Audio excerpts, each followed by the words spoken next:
রাষ্ট্রপতির বক্তব্যের সময় কেন বিরোধী দল ছিল না, এবং তিনি বললেন যে একই ব্যক্তি এর আগে যেভাবে বক্তব্য দিয়েছে একই সেই রাষ্ট্রপতি আজকে তার বক্তব্য ভিন্ন রকম। এর সঙ্গে আরেকটা যোগ করে একটা লাইন, সেটা হচ্ছে যে এই যে রাষ্ট্রপতিকে দিয়ে দলের নীতি পরিকল্পনা বক্তৃতা প্রশংসা যে আদায় করার যে রেওয়াজ চলে আসছে গত সম্ভবত 96 সাল থেকে, এটি কেন? রাজীব ভাই আপনি বলেন, আপনাকে যেটা জানতে চেয়েছিলাম। ভাই, গণতন্ত্র মানে কি? আমরা কথায় কথায় বলি আমাদের দেশের রাজনীতিটা কি বলে। আমাদের দেশের রাজনীতিবিদের সঙ্গে কি, আমাদের রাজনীতির সংজ্ঞাটা কি জানেন? জি, কি? আপনার দায়িত্ব আমি নিব। কে আপনি? আমার দায়িত্ব আপনি নেবেন। কি বলে? ভোট দেন, আমরা আপনার জন্য করব। আপনি কি? আমি তো দেশের সাধারণ নাগরিক। আপনি এসে যে আমাদের বলতেছেন ভোট দেন আপনার জন্য করব, আপনি কি? আমি সেটা বলছি। বাংলাদেশের রাজনীতিদের সংজ্ঞা হইল এই, আপনি আমার ভোট দেন আপনার জন্য করব। তারপরে কি করে আমাদের জানা আছে। আসি রাষ্ট্রপতি প্রসঙ্গ।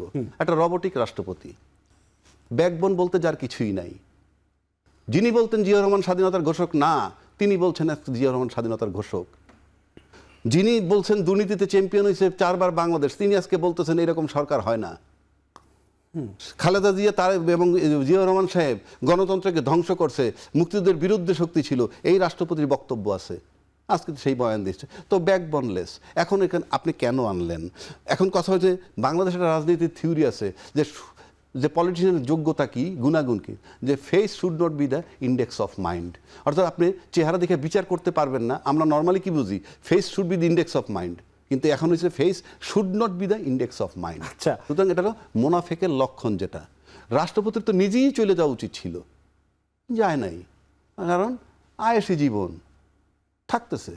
মর্নিং শোজ দ্য ডেজ বলা হয়েছে। আজকে পার্লামেন্টের আচরণ দেখে আমি তাই বুঝছি। পার্লামেন্ট থেকে যখন বেরোয় গেল প্রথম দিনে, হ্যাঁ, ফেসিস্টের দোসর হিসাবে এইসব আজে বাজে আখ্যা দিয়ে চলে গেল। আপনি তো ফ্রম ডে ওয়ান আমরা বুঝতে পারছি সংসদটা সামনে কি হবে। সোহরাব ভাই একটা বক্তব্য আনছেন, আমি একমত। জাতীয় সংসদ ভেঙে দেওয়ার 17 মাস পর নির্বাচন হয়েছে। কেন নির্বাচন হয়েছে তার কোনো কৈফিয়ত দিছে পার্লামেন্ট? তাকে তো কৈফিয়ত দিতে হবে, সেরকম কিছু দিতে বাধ্য।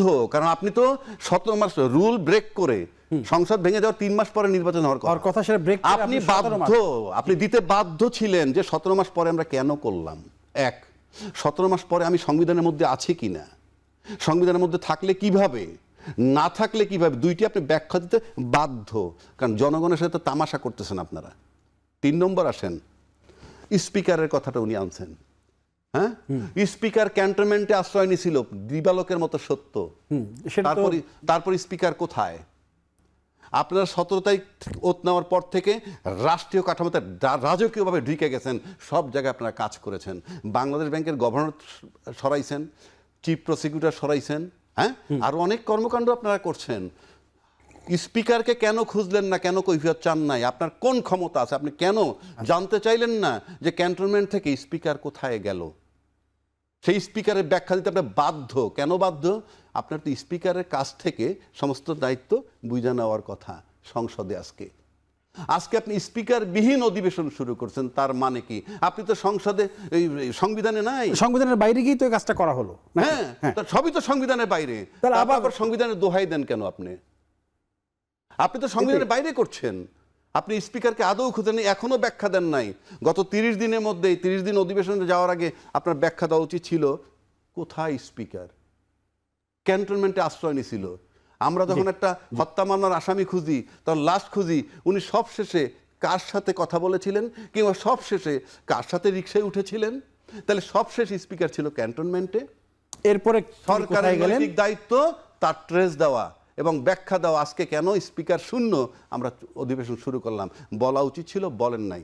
4 নম্বর আসেন, আমরা আজকের পত্রিকায় পেয়েছি বর্তমান প্রধানমন্ত্রী বলছেন সংলাপ ও ঐক্যমত্যের ভিত্তিতে জাতীয় গুরুত্বপূর্ণ ইস্যু সমাধান করতে চায় সরকার। সংলাপ আর ঐক্যমত্যের ভিত্তিতে, ইটস এ ভেগ টার্ম। গত 8 মাস আমরা টানা সংলাপ করেছি, কিছুই তো হয় নাই, কিছুই হয় নাই। এবং আপনার নির্দেশে বা আপনার অনুরোধে মানুষ গণভোটের পক্ষে ভোট দিছে, সেখান থেকে আপনারা এখন পিছপা দিয়ে গেছেন। 2টা ওত নেওয়ার কথা, আপনি একটা ওত নেন নাই, তো আপনি কিসের সংলাপের কথা বলেন? তারা তো সংবিধানের দোহাই দিচ্ছে যা সংবিধান তো আমি তো বললামই, সংবিধানের দোহাই দিলে তো আপনি স্পিকারকে ডাকবেন। কখনো কখনো সংবিধান মানা হচ্ছে, কখনো কখনো মানা হচ্ছে না, কখনো কখনো দোহাই দেওয়া হচ্ছে, এটা কখনো তামাশা। এটা হচ্ছে বিষয়টা হচ্ছে এই, আমরা ঢুকে গেলাম। এবং আরো বলি, এই নির্বাচনটার মেইন টার্গেট ছিল রিমুভাল অফ ইউনূস, সেটা হয়ে গেছে। এখন দেশ কোথায় গিয়ে দাঁড়ায় এটার জন্য কারো মাথা ব্যথা নাই।